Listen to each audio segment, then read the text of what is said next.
नमस्कार बंधुरा मंजू किचेने स्वागतम।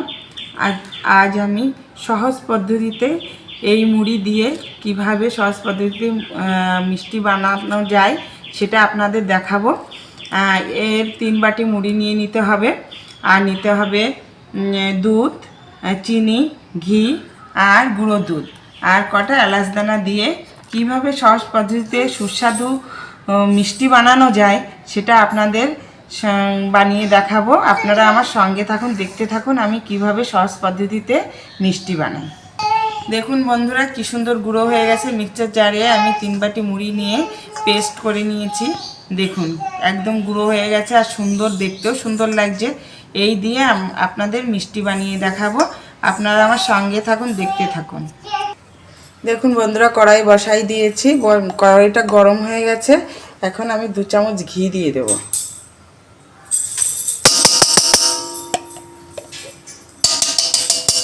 ঘি 1 কাপ দুধ দিয়ে দিলাম।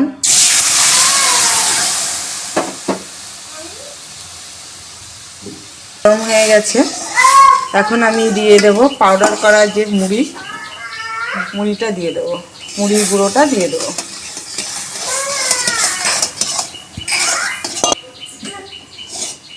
দেখুন বন্ধুরা ডোটা বানিয়ে নিয়েছি, এখন এটা আমি নামিয়ে নেব। ডোটা হয়ে গেছে, এটা আমি নামিয়ে নেব। কিছুটা আমুল দুধ দিয়ে দিলাম বন্ধুরা। আমুল দুধ যত বেশি দেবেন ততই কিন্তু স্বাদ হবে। এইভাবে আমুল দুধ দিয়ে ডোটা মেখে নেবেন।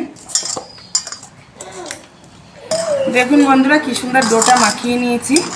এখন এটাকে আমি রসগোল্লা সাইজের মতো করে নেব। একটু হাতে ঘি মাখিয়ে নেব। মাখিয়ে নিয়ে ডোটাকে সুন্দর করে মাখার কাছে সব কিছু, মাখা যতটা ভালো হবে ততটাই মিষ্টি সুস্বাদু হবে। মাখা ভালো না হলে বন্ধুরা মিষ্টি ভালো হবে না। ডোটা কত সুন্দর মেখে নিয়েছি, এভাবে মেখে নেবেন। এবার হাতে একটুখানি ঘি নিয়ে নেব। এগুলি আমি গোল গোল শেপে বানিয়ে নিয়েছি। এটাকে আমি এখন ভেজে নেব। এভাবে গোল গোল আকারে বানিয়ে দেবেন। সাদা তেলের মধ্যে আমি এক এক করে ভেজে নেব। এইভাবে গোল গোল শেপ বানিয়ে নেবেন বন্ধুরা। এখন চলেন রান্নাঘরে যাই। এক পাশে কড়াই বসিয়ে দিয়েছি, এক পাশে আমি চিনির শিরা বানিয়ে নেব। চিনি দিয়ে দিলাম।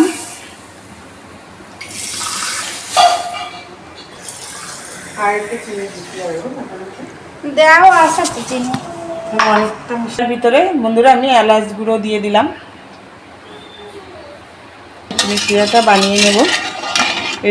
মিষ্টিগুলি ভেজে নিই। কড়ার মধ্যে তেল দিয়ে দিয়েছি। হ্যাঁ, কড়ার তেল দিলে ওই তেল দেওয়া যাবে না। এই তো সাদা তেল। এই ঘি দিচ্ছি 2 চামচ করে। ঘি কিসে দেবো? এর মধ্যেই দাও।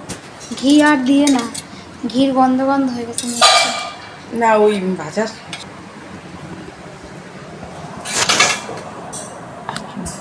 তেল গরম হয়ে গেছে বন্ধুরা। আমি মিষ্টিগুলো এক এক করে ভেজে নিচ্ছি। এগুলো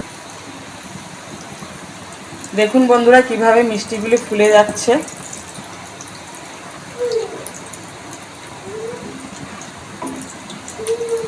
মিষ্টিগুলো আমি ভেজে নিয়েছি আর এখানে আমি শিরা হয়ে গেছে। এখন আমি শিরাটা নামিয়ে নেব।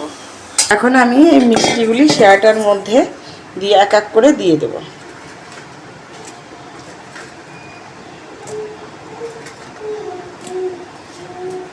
ফিরে আসছে। আধা ঘন্টা রেখে দেবেন, রেখে ঢেকে রাখবেন, তাহলে মিষ্টিটা সুন্দর মিষ্টি হয়ে যাবে। এইভাবে এখন বন্ধুরা কত সুন্দর মিষ্টি হয়েছে। এভাবে সহজ